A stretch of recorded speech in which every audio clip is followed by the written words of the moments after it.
back, everybody, to another week of Deducation, where Courtney and I talk about a scary movie and what it would be like being an educator there. I am one of your hosts, Mike. And I'm Courtney. The aforementioned Courtney. Sorry I name dropped you before we got a chance. That's okay. And hey, welcome to December, Courtney. Yes, I'm excited for this month. Yeah, we kind of stumbled into it last week when we talked about, hey, it's December, let's do some Christmas horror movies, and so there's such a weird mix because Christmas horror is a very specific genre. I mean, you've got ghost stories and you got vampires and werewolves and monsters and slashers and home invasion. Like you've got all found footage horror and religious horror. Like you've got all of these genres that are so huge that you could really tiptoe all around and not bump into anything. And then you've got holiday horror, which obviously has to be holiday specific. There was a big run on the 80s where actually started in 78. I would say probably with John Carpenter's Halloween, which was like the penultimate holiday horror film, and everybody else just started jumping on board, and there came Christmas horror movies. There's a really awesome early 80s movie called My Bloody Valentine, centered around Valentine's Day. There's a really fun slasher movie in the early 80s called April Fool's Day. It's like every holiday was getting the focus. I'm sure that there's New Year's horror, and I know that there's a really dumb horror film called Uncle Sam, centered around the 4th of July. There's a somewhat more recent, again, really bad horror film called Thanksgiving, centered around Thanksgiving.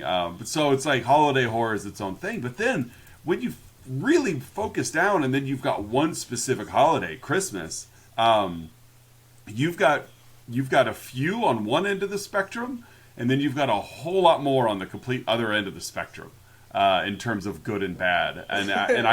And I'm curious to see where you would put this week's movie on that spectrum. This week we are talking about what year was it? 1984. 1984's Silent Night, Deadly Night.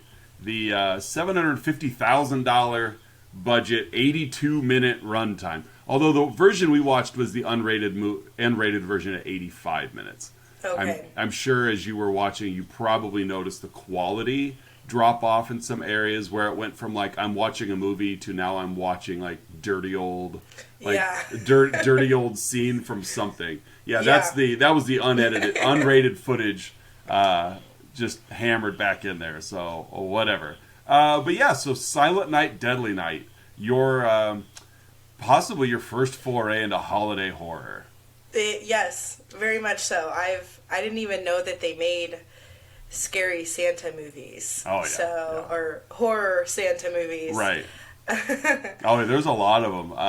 And there's a movie actually out in theaters right now, and it's not a horror film, despite what the trailers look like. It's called Violent Night, kind of obviously a play on Silent Night. Where actor David Harbour plays he just plays a Santa, but a very violent Santa. I don't know enough about that movie to know if he's a good guy or a bad guy or not, but he's probably the good guy with as much screen time as he's getting in the trailer. But this one, Santa is a bad guy.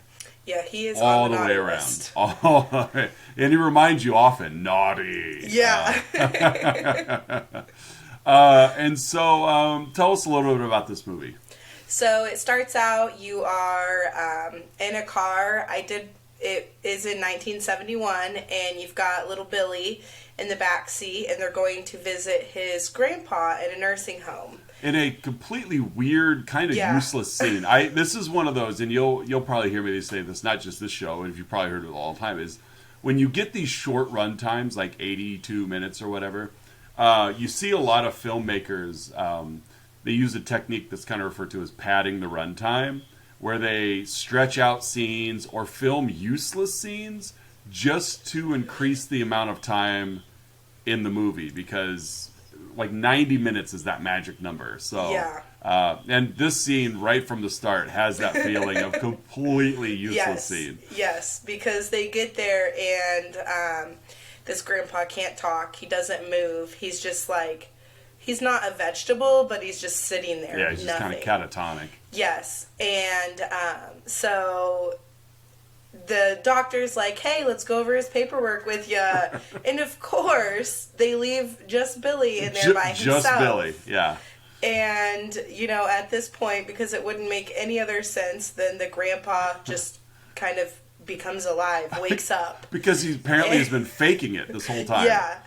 And he looks at Billy and he's like, telling him, like, you should be scared of Santa because if you're not good all the time, he punishes the kids that are naughty.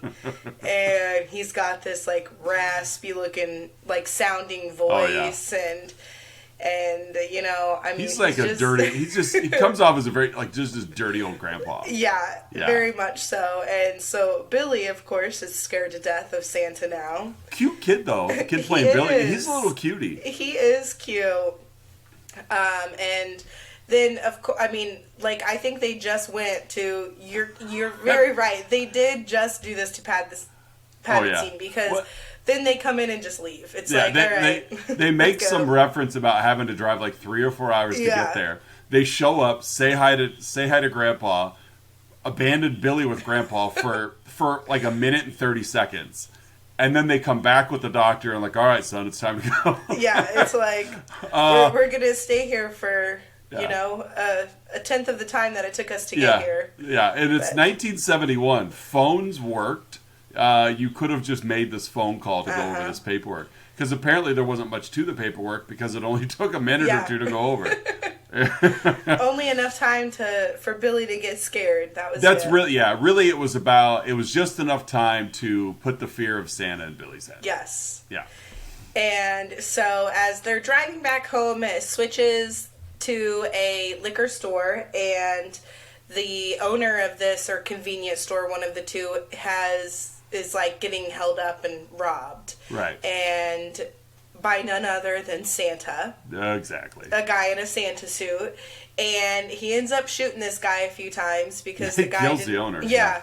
He didn't draw his gun soon enough. No. And takes, I forget, how much money did he, do you remember? It was like $31 or something. It was like not worth killing someone over sure. The price on that poor man's life was like less than $50.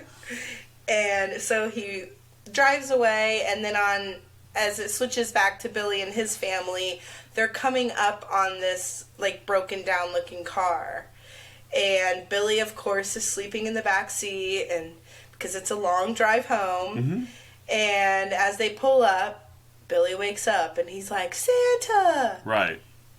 Does not want to stop and see Santa. No. Get away, Daddy. Santa's bad. Yeah. And so as Santa had come up and he pulled a gun on the car. Yeah. And it is at that point that they throw it in reverse, flip it around, and start driving the other way. And Santa has amazing aim. Oh, really good aim. Because he shot through that moving vehicle and got Billy's dad. Yep, shot him dead. And so then, obviously, I mean, the vehicle wrecks. Billy takes off running. And I'm like, despite the perfect aim on Santa's shot here, his vision is terrible. As Billy escapes Santa by just running across the road and hiding behind a dead bush. like he doesn't Santa can't find him. Yeah, he doesn't run off into the dark. He just like hangs out in the ditch behind some tumbleweed, and it works.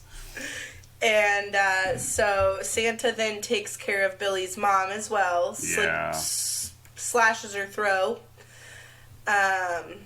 And then it flash forwards to a few years later where they're in an orphanage. I think it's 3, yeah. 3? We're now 3 years older, or 3 years later, and it's around Christmas, and Billy's now 8, and Ricky, the baby. We haven't mentioned Ricky at all. It is being 1971, and not only 1971, being 1984 when the movie came out. you could just carry your baby in the front seat with you in the car. Yes, and I was gonna say that because when I first came on and they're driving, I was like, "What is that lady doing?" Oh no, that's legit. That's how things work. Like, and it's like you hear stories, where my grandparents are like, "Well, I didn't even have to buckle myself in." It's like, no, I know. I remember those days. Like, why did you yell at me to buckle in? Like you were holding your kid. I'm old enough to remember that just road rules or whatever. Like, I remember my parents never buckled up. I was sitting in the front seat at a very young age. We're driving through town. If I wanted to ride in the back of the truck, I could ride in the back of the truck. We're talking not like sitting down on the back of the truck, like tailgate down, sitting on the tailgate as we're driving through town at 30 mile an hour. And like, it was nothing. Nobody thought twice about it. And so we've got Ricky, the younger brother, who is a very minor character in this. But yeah, you're right. We're now 3 years later. Billy's had some facial reconstruction surgery for some reason. Yeah. Because this 8-year-old looks nothing like the 5-year-old. He's not as cute as a 5-year-old. No, he's kind of a dirt-looking kid. Feel bad for him or whatever. But they are in an orphanage, and apparently, whatever town they live in has got a real problem keeping parents alive. They do. There is an insane amount of orphans in this town. They've got a staff at the orphanage. This isn't, like, it made sense in the movie Annie because they're in New York City. Like, there's a lot of kids in New York, and that's probably one of just a couple of orphanages. But, like, they drove to Utah, so whatever state they're in, whether they're in Utah or not a high population, but a ridiculous amount of orphans. Santa took care of all their parents, too. And so Billy's struggling. He's been dealing with this, this tragedy that he dealt with as a child.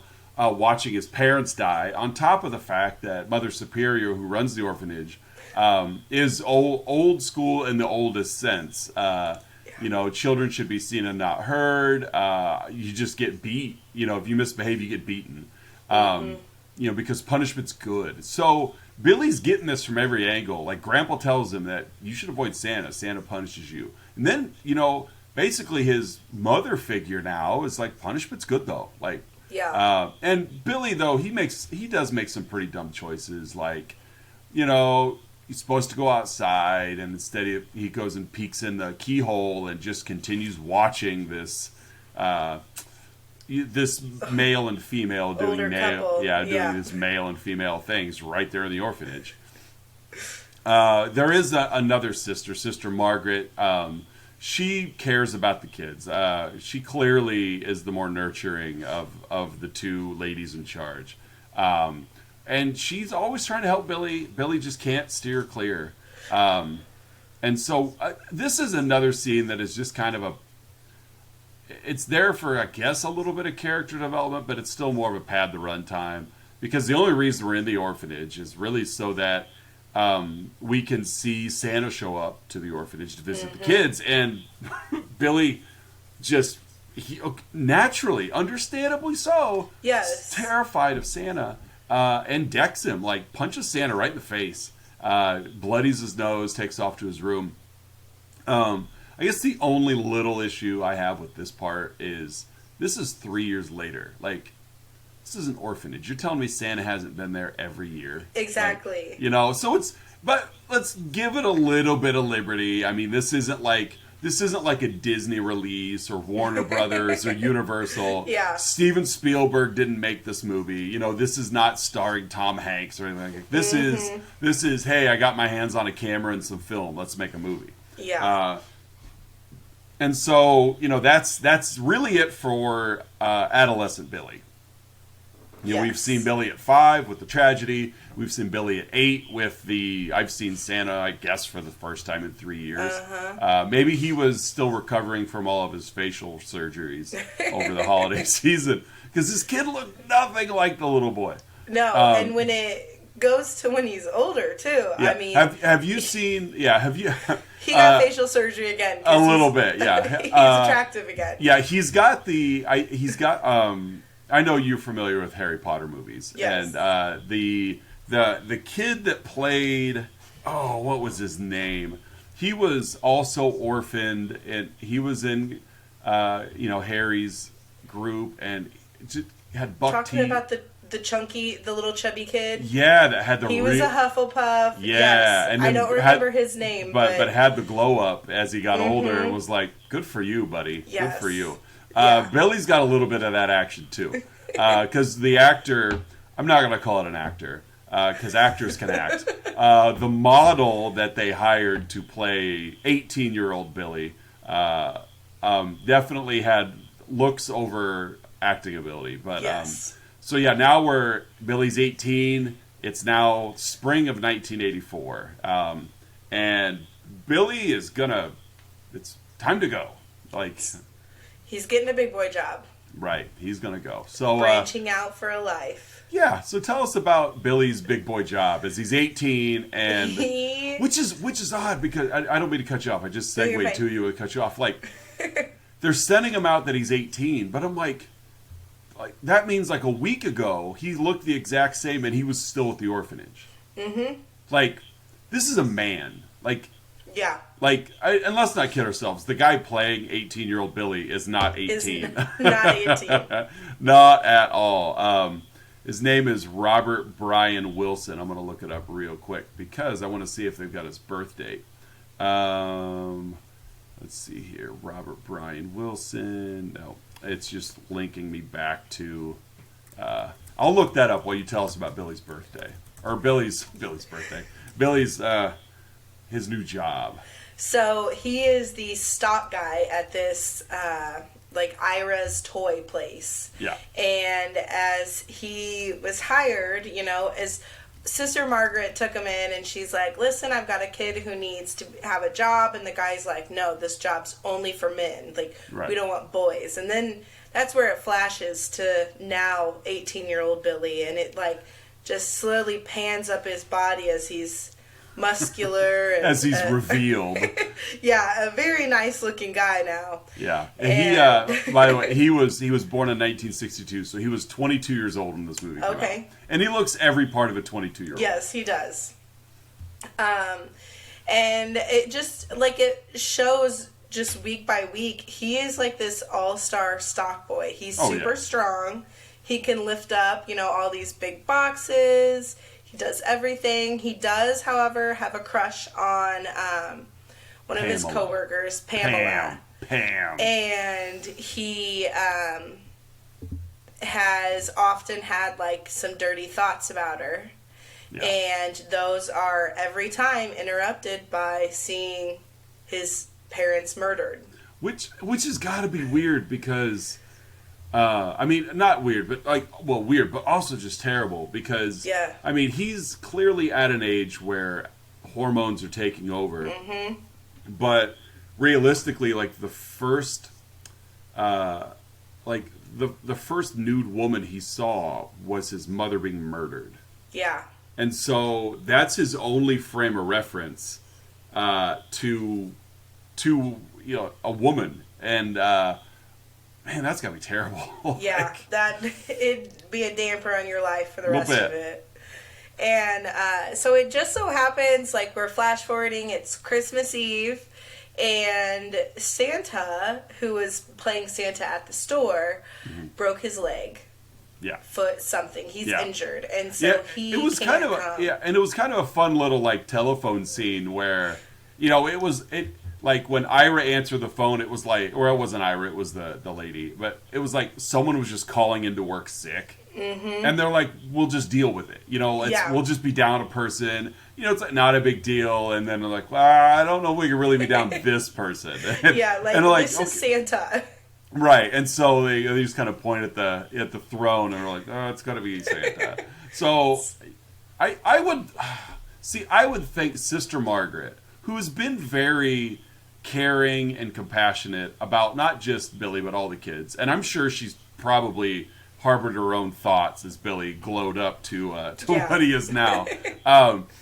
Why was there no discussion about Billy's trauma?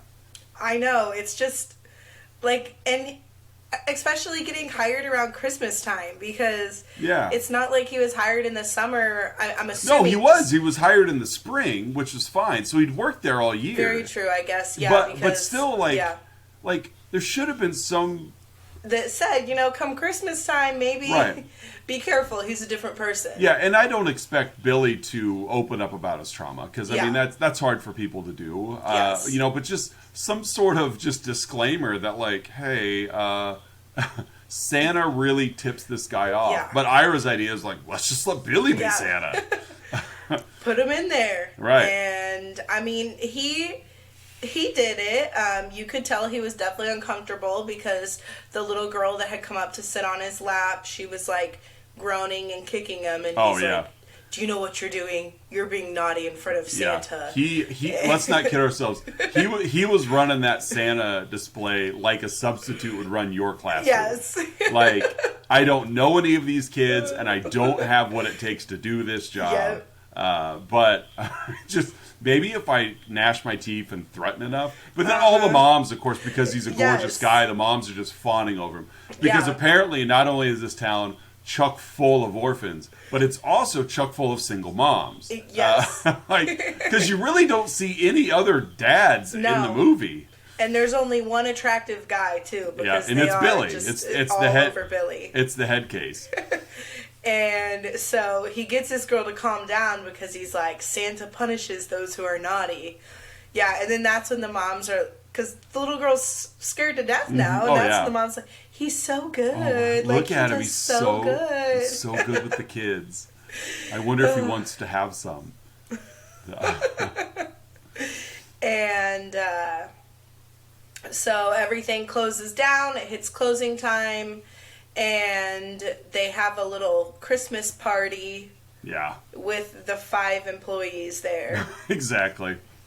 Yeah. You've got Pam, the boss. They break out one bottle of like half Yeah. drunk alcohol. Yeah. Like, this party's off the hook now. Yeah, and I mean, the 2 bosses, the older ones, I mean, Yeah. they were lightweights, because Oh, yeah. that half a bottle did them in. Which is odd, because it's like, how could you be that much of a lightweight when you're the one storing alcohol in your workplace? Like, you're clearly a drinker, but it doesn't take much. No. They're lightweight lushes for sure. Yeah, this bottle Billy lasted them for a few Christmases. Billy's still marching around the party in his Santa suit. Like, the Yes. kid is like living trauma right now. But really, we haven't seen any like when when Santa showed up when Billy was 8, like, he decked him. And now Billy's dressed as Santa, and nothing's really like kicked him into PTSD No. yet.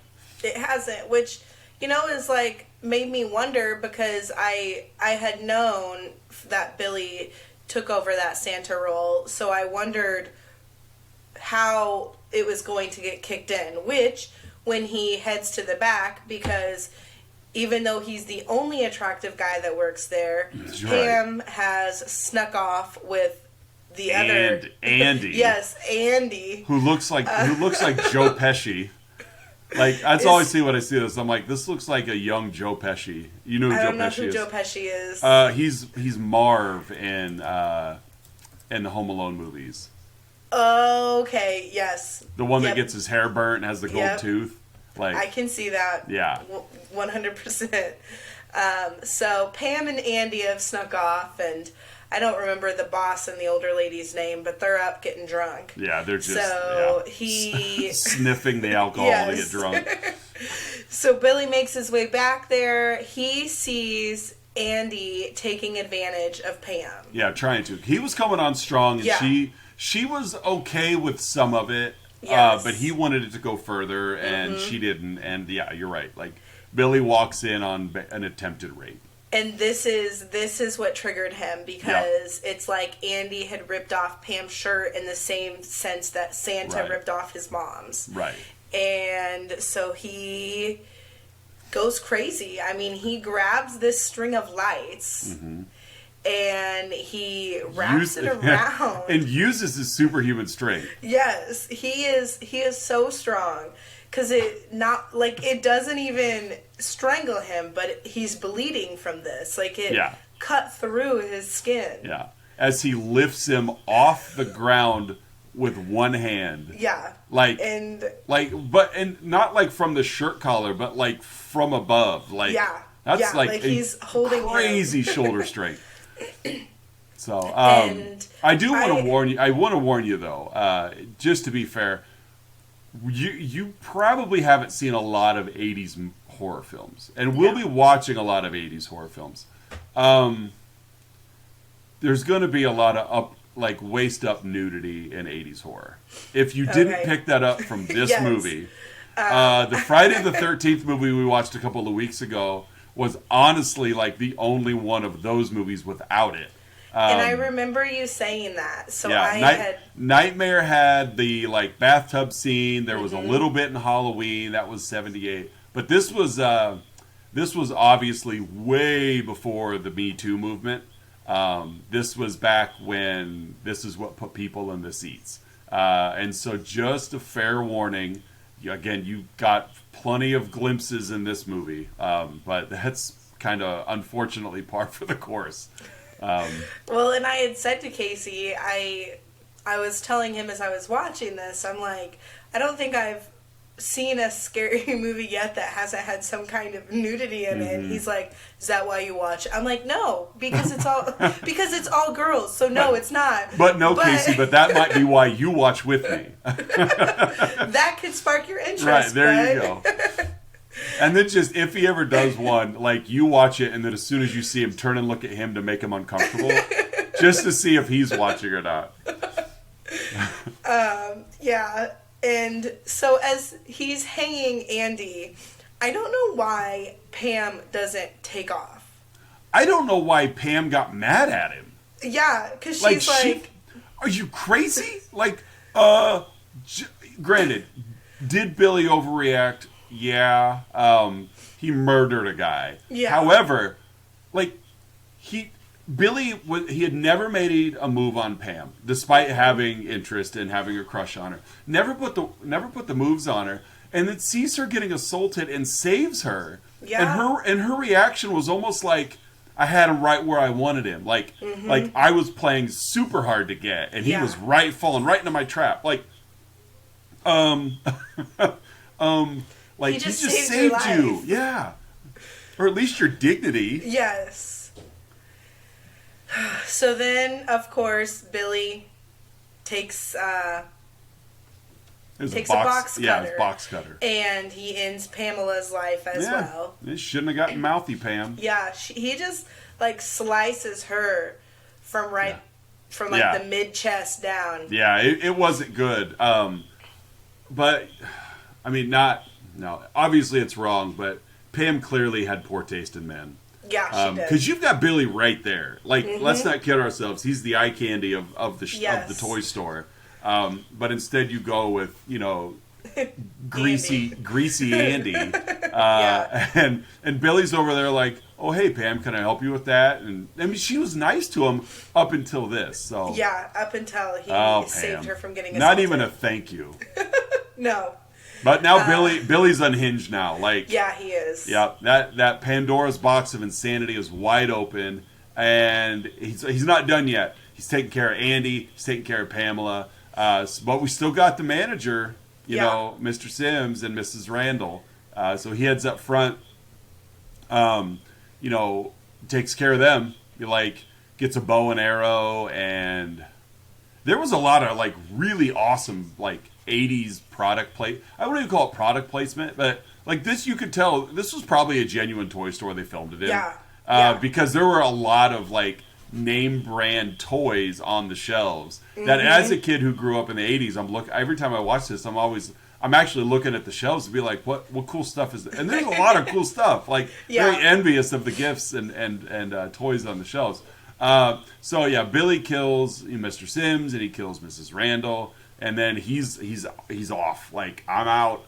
He's got an axe. He's heading out, and he's going to go do some damage. Not before, for some mysterious reason, Sister Margaret shows up at the toy store, and she's the one that finds all the carnage. Yes, and I think she showed up because earlier she had called, and she wanted to just check in, how's he doing? Right. And Andy was like, well, he doesn't work back here anymore. He's Santa now. Oh, that's right. I forgot about that. That's where she's like, I oh, better my get. goodness. It's time to intervene. Yes. So Sister Margaret's heart is still in the right place. It is, and she finds these 4 dead people because it took her forever to get here. Yeah, and what does Sister Margaret do? She goes straight to the police, right? No, she went to the orphanage. She just goes back to the orphanage. I was like, wait, did I? There's only one. There's only one person that can solve this crime, and that's wheelchair-bound Mother Superior. Sister. Yeah, Mother Superior. Oh my gosh. She was an evil woman. Yeah, she was. And it flashes to his next victims now. Yeah. Who are some high school, but not high school students. Oh, no, yeah. You can't show that much skin of a high school kid. Who are down, getting it on a pool table while... I mean, I'm assuming she's supposed to be babysitting. I think she's babysitting, her little sister or something. Yeah, or some little girl, Yeah, and Cindy. Yeah, that's the little girl. Is the little girl, and she's like, I want to stay up and see Santa, and the couple is like, we're working on homework, don't come down here, go back to bed. Yeah, human anatomy. Yeah. And Denise is the girl's name. Yeah, and that actress Leanna Quigley, you're gonna see as our show, not this one, but as the show rolls along, her name pops up a lot in horror. She is she's a very popular. She's never the lead in anything, but she's in a ton of stuff in the 80s. So don't be surprised to see that name or that face pop up a lot. Okay.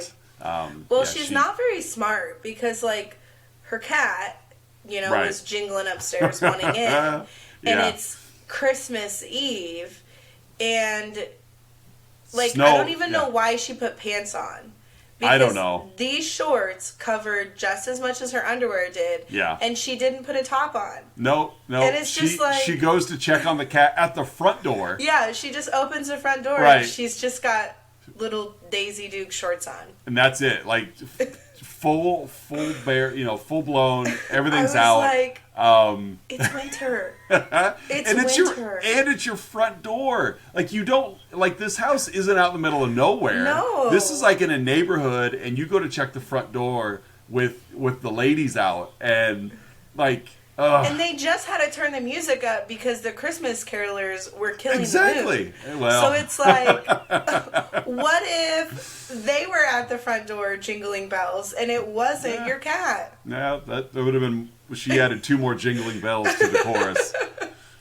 Like, oh my goodness. And so... Finally, her cat comes in, and Santa comes in as well. He makes his way in with his little axe. Yeah, just carrying. Yeah, apparently destroys the door. Well, because the front door is made of balsa wood, apparently, and it just explodes on impact. He just basically pushes his way through the door, not into the door, literally through the door. Through it. Yeah, and.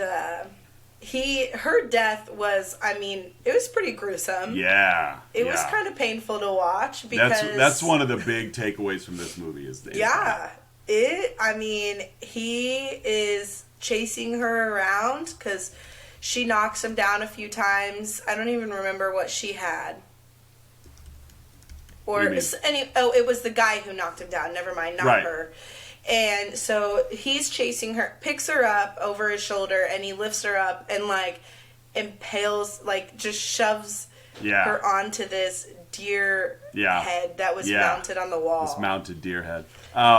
There's a really good book I read earlier this year, if you're a horror fan, by an author named Grady Hendrix. I really like his writing style. I've read, I think, 3 of his books.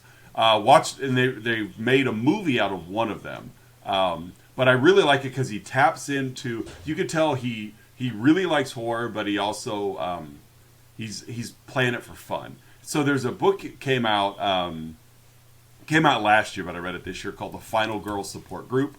And of course, the final girl in a horror movie is the girl that survives. But this is fun because he based all of the final girls in his book on real like horror movie final girls. So you've got one character that she defeats the Dream King. Well, it's supposed to be Nancy from Nightmare on Elm Street. And you've got one, they all have their own tie. Like you've got one that survives a chainsaw attack from Texas Chainsaw Massacre. Well, like the main character, like the if I'm remembering the book correct, like the main character of the book is actually based on Denise from this movie. Okay.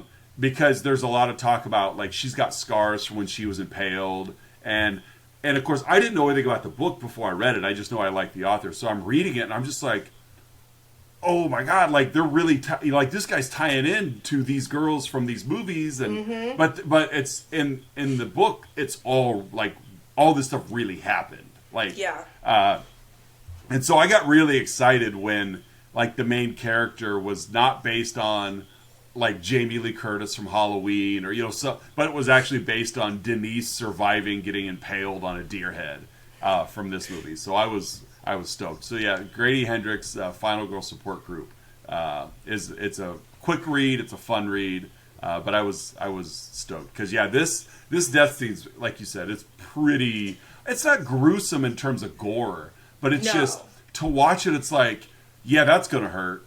Yeah, and it was like. It was because it was like slowly going through because the antlers weren't quite sharp enough to pierce like an earring would. Yeah. But like it's just like protruding through her skin and it's like, ouch. Yeah. Ouch. So then that's when her boyfriend Tommy comes upstairs and he's looking for her and he walks into the living room but doesn't see her hanging there. No, and that was kind of a cool shot. I don't know how. Yeah. One, she's been screaming her head off. I don't know how you didn't not hear her in the basement. And how you didn't hear the guy bust through the door. Like, but you're right. Like he walks up the stairs and like his peripheral vision is terrible. Yes, it is. But it is a neat shot because it like zooms back and it shows him, and then there's Denise just like hanging. Yeah. By the deer. It's probably my favorite scene from the movie, just because of the creativity of it. Yeah. Like. Hanging a guy, no big deal. Cutting her with a box cutter, whatever. But, like, this was pretty creative. Yeah, it was. And so Santa comes up. Santa grabs them. They get into this little fight with... Tommy had picked up something that you use with the fireplace. I don't even... like a poker. A poker, yes. And, he hit Santa a few times pretty good. Mm-hmm. But Santa just, again, with his super strength, throws him out the window. And he's got, like, glass coming out of his face and his body. Yeah. So Santa has now taken care of both Tommy and Denise. But just completely random people. Yeah, but Cindy is still... See, Cindy should have been the girl surviving in the support group. Because she was never attacked, though. That's true. Because she comes out and she's like, Santa... And he's like, what? He backs up and he's like, have you been good? And she's like, yeah. All right, well, I got you a box cutter, kiddo. Yeah, here's go. Here's a bloody box. Here's a bloody box cutter. So then he takes off, goes to his next mission, and he catches these two bullies picking on some younger kids. Yep. Apparently, Billy's just cutting through the woods. Yeah. Wherever he's headed next. Just completely buckshot. Again, just a scene. It's a scene sitting in here. Yes. Of why is Billy in the woods? Don't think about it. Just watch the movie. No idea. And he just like decapitates one of them as they're going down, and they like these bullies like steal those kids' sled. Yeah, like steal their sleds. It's like what a like wimpy bully thing to do. Like I'm gonna bully you and beat you up. Why? Because I want your sled. I want to go down this. And then they go sledding on it. Like just invite them in. Like hey, let's all do this together. But then, give me your sled, kid. Like and what an awful thing to do. For a hill that didn't even look that fun. No, not at all. But they got pretty good speed, though. Cause they did. Billy took that head cleared off. And it rolled down after him. Right. So then it flashes back to the orphanage. Yeah. And where now it's like the police officers are there. They're like, send every car. If you see Santa, shoot to kill. Like, this is what we're doing. So... Of course, like, it was too easy. Officer pulls up, sees Santa, shoots to kill him. Yeah. But it was like Father O'Brien. Yeah, it was their deaf pastor. Of course it was. Yeah, because like you said, Sister Margaret, she knows Billy. She's astute. She's like Detective Sister Margaret, you know. Yes. I know Billy did the killing, and I know he's headed back here because he's got it out from Mother Superior, and this is what's going to happen. But you're right. Like, it's kind of a sad scene. We knew. I mean, you knew from a mile away it wasn't Billy, the Santa, but of course the cop didn't, and just. You know, just the reaction of like, oh no, you shot deaf Father like, O'Brien. Well, we told him to quit, and he wouldn't stop. He wouldn't freeze, and it's like because deaf. He can't hear you. It's just like how could we make this ridiculous? I know, like it made sense. Like we yelled stop. Well, he was deaf. You've got to sign it then or something. Killed it, and like blood splattered on the kids and like let's just add more trauma. Like this orphanage just needs to be shut down. It does. Foster these kids out because this is not a good spot for kids around Mother Christmas. Superior is not helping them. No, because she's in a wheelchair at this point. Yeah. Looks no different, despite the fact that this is like 13 years later. She looks no different than she did 13 years ago. She's just in a wheelchair now. So, they are driving around. There is kind of like a pointless scene where they catch a Santa going through a window of a house, and it ends up like being the kid's dad. Yeah. Again, one of those just like, why is this necessary?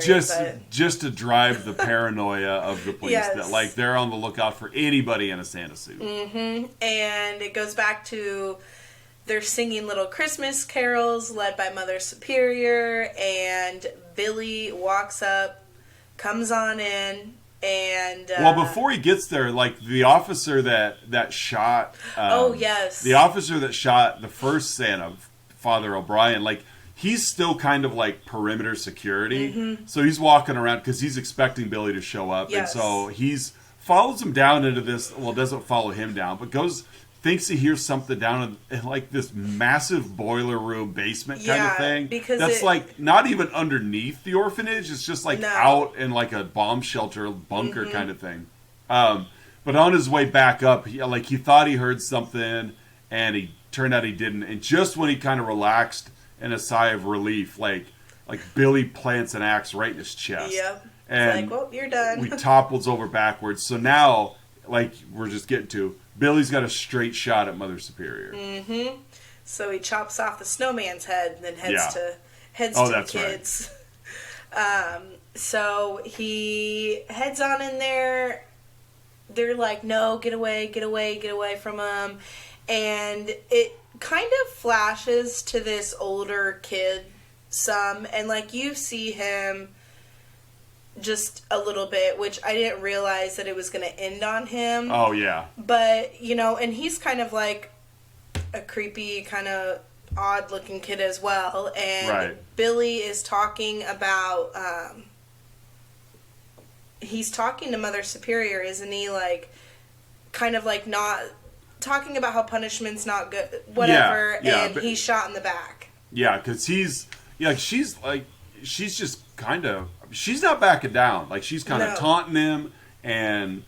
Yes, like, Santa's not real. Santa's not... Right. Yes. And not only is he clearly a byproduct of the PTSD from his youth, but also she did nothing to help him break it. No.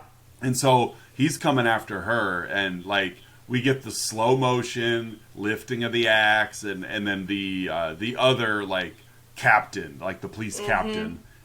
He just happens to be magically in the door frame.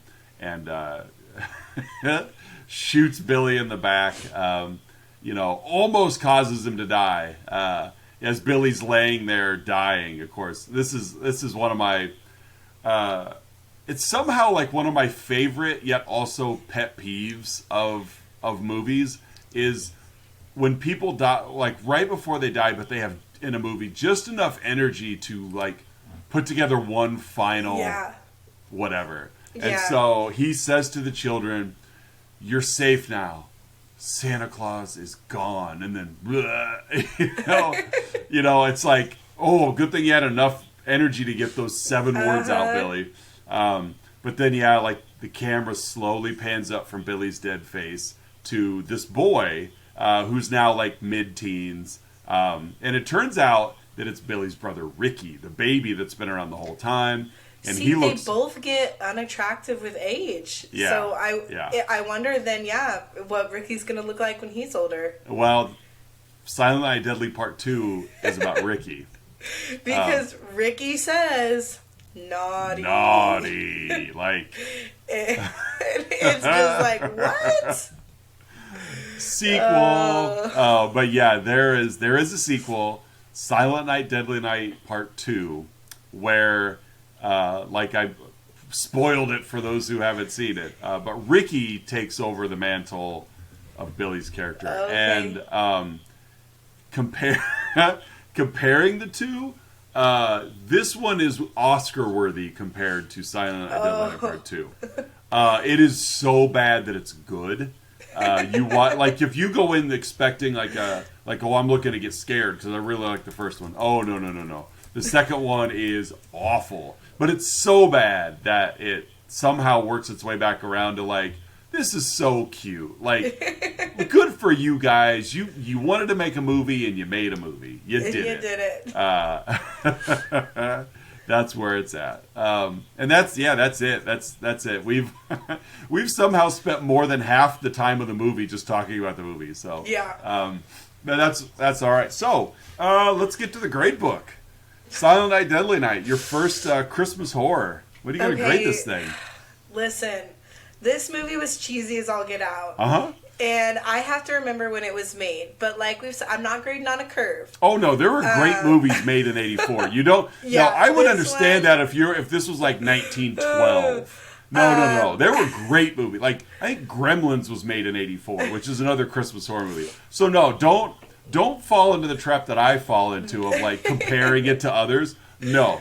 Just give this a grade. This one's getting a C- for me. Ah. I don't know. And maybe it's because, like, Christmas is supposed to be such a happy time. And a killer Santa kills it. Like, literally. And I don't know. Which, again, like, I'm interested to see more Christmas movies. Mm-hmm. But this one was just... so cheesy. Oh yeah, it is. So cheesy, and I was just like, "Oh, come on." No, it is. This. Come on. I'm not surprised by your C- at all. And the acting was not acting like you've said. I mean, the best part about this movie was 18-year-old Billy. Yeah, this is community theater style. Yes. So.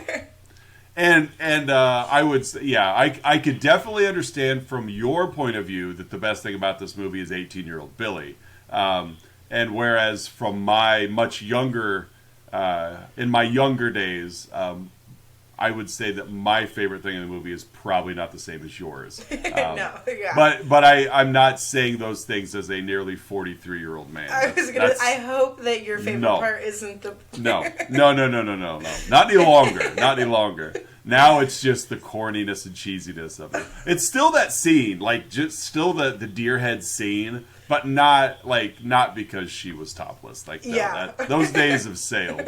My pre-marriage days, possibly, but no, not any longer. So C-, fair enough.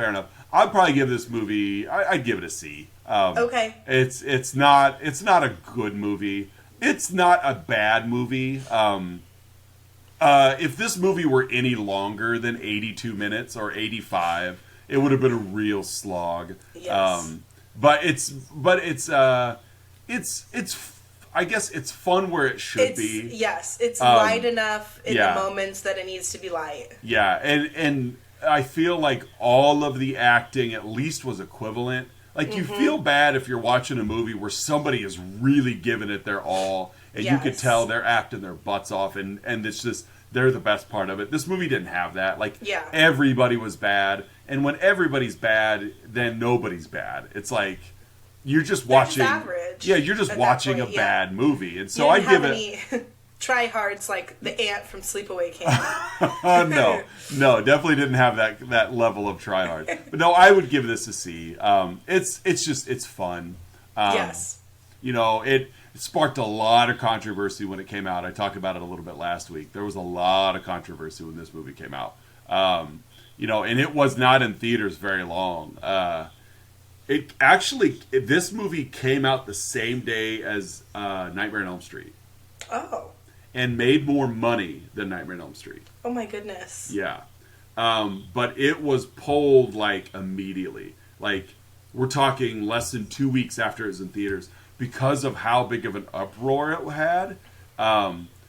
Because of the Killer Santa and that they, like, the studio and the theater chains pulled it from theaters because of just the public backlash. And I could totally, because it is, like, you've got kids that, if they weren't good 100% of the time, it's like, is Santa gonna kill me? Yeah. Like, yeah. that is, yeah, like, forget Cole, like, you're just going. Right. Yeah, this movie came out in November of '84, and was only in, like, 398 theaters. Like, movies today are launched in, like, 2,000, 2,500 theaters. This was only, like, 398 theaters. And made $1.4 million its first weekend. Wow. And so, yeah, it made more money. It made more money than Nightmare on Elm Street. And I'm just reading off Wikipedia here. And Nightmare on Elm Street was in 235 more theaters. Wow. So Nightmare was in over 600 theaters. This was in less than 400, and it made more money than Nightmare on Elm Street. Obviously, it didn't have the staying power of Nightmare on Elm Street. But yeah, this one was bad. I mean, it struck a lot of nerves, a lot of protests, and so with that, it got the job done. Yeah, it did. But the poster was what drew a lot of ire. The poster being like Santa climbing down a chimney but holding an axe in his hand. That's really the marketing of it is really what pushed people over the edge. I very vividly remember the poster, like not the poster, but this was also the box art on the VHS at the video stores. Okay. And so when I'm walking through the horror section as a young kid, I just like looking at the art on the boxes. This was one that really like jumped out to me every time because it was like Santa, like it, and it did. Some people already think he's creepy enough, like. Yeah. Like he watches you when you're sleeping. Right, yeah. He comes into your house uninvited. Like, exactly. What? So for him to be a killer, it's like, wow. Yeah. And so, yeah, I would say your C-, my C is probably fairly common. So, what about your lesson? Like, how would you handle this educationally? What do you have? What's your takeaway? And I keep saying, like, I don't know if this is educationally, but this is, like, a note to any parents that might be listening, because I feel like Billy was, like, forced onto Santa's lap when he was that 8-year-old Billy. And with holidays, like, this is, prime holiday season, please don't force your kids to, like, give the hugs. Yeah. Or to kiss grandparents goodbye. Things like it makes me uncomfortable sometimes. Yeah. Seeing like, oh, go give so-and-so a hug. No, go do it. It's like, no, like you are just taking away all of the boundaries from your children. Right. They're forcing them to do that. They're worried about the comfort zone of themselves. Like, well, this is awkward if you don't do this, so I'm going to make you do it. Mm-hmm. And it's like, I just, watching this, Billy didn't want to sit on Santa's, so it's like, I'm just going to punch him in the face then. It's like, if you're going to force me to. So I guess, and like, especially as an educator, which you with the older kids, you don't do this, but at the end of the day, I like to do a handshake, hug, or high five. And they don't. Oh, I do kids, too. I make them all hug me. They all have to hug you. And, kids at this age, K through 3, third grade, they love doing that. Like, 90% of them are hugging their teacher. But you'll have that one every once in a while that's like, I don't want to. And it's like, okay, that's fine. Yep, no problem. Like, that's fine. But I do think, even with, like, education, like, not necessarily letting kids just skip out on things because they don't want to, but a lot of times kids are, like, pushed just because, like, it's an expectation. Right. But it's like, don't take away their comfort zone, the boundaries that they've set for themselves. Agreed. Well put. Well put. My educational lesson, this is actually more geared towards educators or people thinking about going education. As we've seen with teacher shortage, it's a lot easier to get into a classroom these days than it used to be. To where if you're interested, we need you. Yeah. But I guess my takeaway is more in line with Mother Superior. If you don't like kids, don't work with kids. Yes. Enough said. Mother Superior clearly had no interest in being a nurturing, mothering figure for children who have lost their parents. Yeah. Yet she was in charge of this and did a terrible job. So, teachers, it's not too late. If you're in the classroom and you really are burnt out with kids, go do something else. You'll be happier. Your kids will be happier. The parents and community will be happier. Everybody wins. Yes, I know that it's a tough pill to swallow. And yes, I know that it's a hard decision to make. That doesn't make you a failure. No. Sticking around and causing anxiety and harm on children, not physical, that hangs on for a long time. And it's not worth it just because, well, I don't want to look like I failed. Trust me, everybody already knows. So, yeah, this was less of a parents listen. This was more of a teachers. Yeah. If you're at a point you don't like kids, get out. It's okay. Yes. It really is okay. And I do like that you said, because she was. I mean, she's like that teacher that you're hoping and praying that you don't get for the next school year. Right. And it's like, oh man, I got her. Yeah. And I mean, especially with the littles like I work with, they're a lot. And if you don't love it, then do not do it. Like my dad last year came in my classroom. My kids didn't know who he was. Right. But they all ran over to give him a hug. And he's I've been in your classroom and yes. had that happen. And I like, he looked at me, because and I'm just like, hey, if you come in this kindergarten classroom, you're going to get a hug. So don't come in here unless you want one. So he's like, okay, like, that's fine then. I'll take him. But it's like, if you come into my room, you better love the littles because they're going to attack you with hugs. Right. And if you like kids, you don't need to go through an educational program or go to college. It's inside you. Yeah. That's not something you're going to, well, eventually I'll get used to it. If you No, just you won't. know it. You just know it. If you like it, great. If you don't, get out. Yeah, it's not for everybody. No, it's definitely not for everybody. And so, there are, unfortunately, a lot of people that believe that our profession is based on, well, if you can't do something else, just go teach. Yeah, but, and it's... man, like, I mean, I was at the grocery store today and had an educator from another district, lives in our town but teaches elsewhere. She told me, she goes, how many more years you got? Or she goes, how many years are you in? I go, this is year 20 for me. She goes, ooh, you're getting close. I said, yeah, it's not too much longer. And she goes, I won't make it. She goes, I won't be able to get my years in. She goes, I am so burnt out. She goes, I know I'm gonna do something else. And she's been in the game a long time too. But she goes, post COVID, I'm still checked out. And and that's fine. I mean, admitting that to yourself is a huge step. And I'm not going to, and I don't think you would either. I'm never going to look at anybody, with doubt or shame. Like, no. If you know, and own it. After COVID, I mean, being home and like teaching on where you don't, which like I kind of had like a mental breakdown. I would say Casey's like, "Oh man, you got 2 weeks off," and I just like sitting at the door. I remember I just started bawling because it's like, I don't want that though. Like, I don't want to be away from my kids. But some people, I really think it did open their eyes. Like, wow, I like this. Like, I don't have to be around kids, you know? Yeah. But me, I was bawling at the dinner table. Like, no, I miss them. Yeah. And it is. And that's okay. Like, that's okay. If it's for you, great. And if it's not for you, that's okay. Yeah. There's something else to do. So, all right, we'll put. Nice job. All right. Next week. I told you, it's Christmas Horror Month, and I was going to give you choices. So I'm going to give you 3 choices. Okay. Okay? And I'm saving some of my other choices for next week so that we can... Okay. So your 3 choices this week are a movie called Anna and the Apocalypse. a movie called Christmas Evil.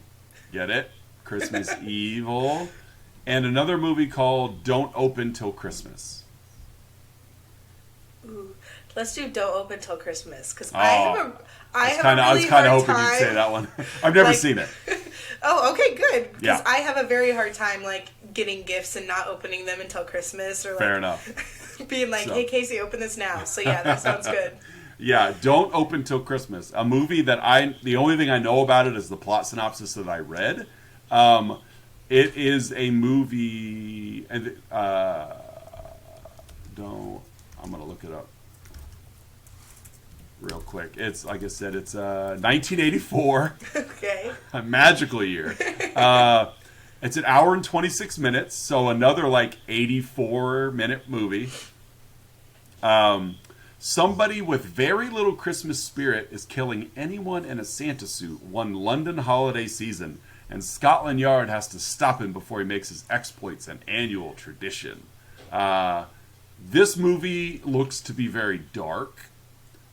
Just looking at the trailer, I watched it last night. The movie appears to be very, very dark. And I like that. I don't know about you. I've talked about it in my other podcast where I really like it when they use, for lack of a better word, like natural light. For example, if it's a scene at night and things are black, I'm good with that. Yeah.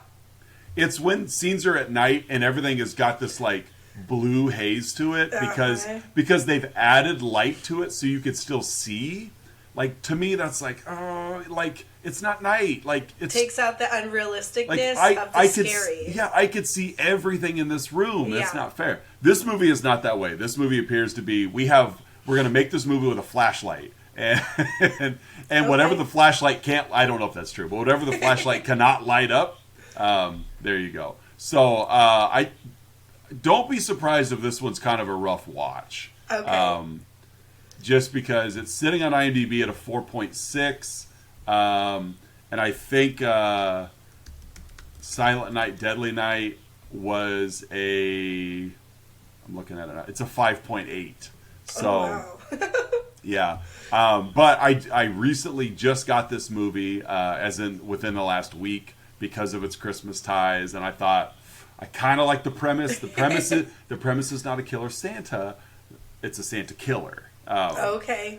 And so that'll leave Anna in the Apocalypse. I've got about 3 or 4 more in here that I might add these two to next week's bundle of choices. We'll kind of white elephant this thing around, but I know what movie I would like to end with. So I'm purposely leaving that one out of the equation.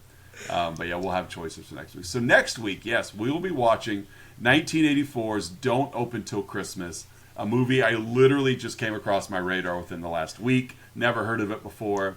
It's one of these where the director of the movie is also the main actor in the movie. Okay. So we'll see how that goes. I'm looking through here. I don't see anybody with an acting name I recognize. So luckily, worst case scenario, it's 86 minutes. So that'll work out. It won't take out too much of our... No, it'll be all right. So, all right. Well, we made it through the first week. Hey, by the way, did you know this is episode 10?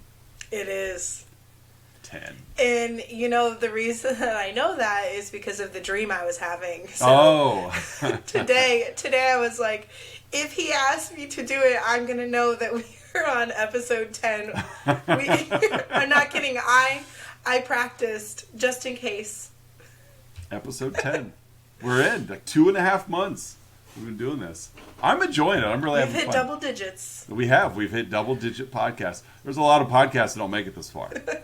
And like we kind of toyed with, and this is completely up to you. We got Christmas break coming up. If we want to try and crank these out with a little bit more frequency, I'm fine with that because I'll have time on my hands. Basketball takes a little break. I'll have some time on my hands that we can, crank out a couple a week if you wanted to. And that's good with me too, because Casey has a basketball tournament the week after Christmas. So it's like when we get off, then I've got 5 whole days at least, with nothing. Wow, fun. That'll be fun. So, all right, we'll make sure we do that. Well, listeners and viewers, you can hit us up on social media, Facebook, Instagram, and Twitter. We'd love to hear your thoughts. Here we are 10 weeks in. We have a little bit of feedback now and then from people that watch the show, but other than that, not a whole lot. So, hit us up on social media, drop a comment if you're watching it on YouTube. We'd love to hear your chatter to see what you think. And otherwise, we're just going to keep plugging away and hoping that these find the viewers that we need them to find, or the listeners that we'd like them to listen. And we're just going to keep doing this as I keep, shoveling horror films into Courtney's face and see what she thinks. So I would say this was probably the lowest graded one we've seen thus far. Yes, this was even lower than Terrifier. Yeah, it was. Terrifier looked good though. Yes. I'm not gonna pin. That I'll give Terrifier its props. It was well made. It just wasn't our speed. This movie was, but if they were, I feel if a movie like Terrifier came out in 1984, it would not have looked near as good as it did today. So Terrifier gets the bump of coming out recently. And so with that though, for Deducation, I'm Mike. I'm Courtney. And we will see you guys next week.